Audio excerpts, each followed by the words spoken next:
আসসালামু আলাইকুম। সুইডিশ নাগরিকত্ব নিয়ে নেওয়া হতে পারে। কেন নিয়ে নেওয়া হতে পারে?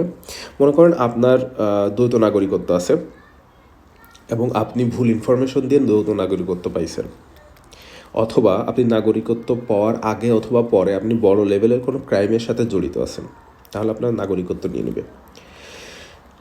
লাস্ট প্রেস কনফারেন্সে ইউহান ফরসেল, আমাদের মাইগ্রেশন মিনিস্টার, তিনি এই কথাটা একদম ক্লিয়ারলি উল্লেখ করছে। Viktigt för vänsteroppositionen att tungt gängkriminella personer som sätter skräck i vårt samhälle ska få behålla sina svenska medborgarskap. Nu är det snart slut med att många gängkriminella får behålla sina svenska medborgarskap.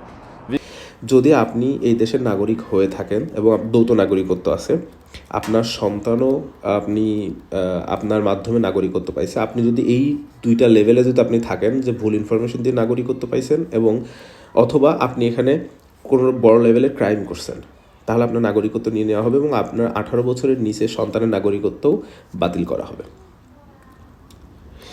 So এইটা এখনও সংশোধন অনুমোদিত হয়নি সংসদ থেকে। So এইটা যদি সংসদে অলরেডি এটা প্রস্তাবনা করা হয়েছে যে এই রকম করে চাই তারা নাগরিকত্ব কন্ট্রোল করতে।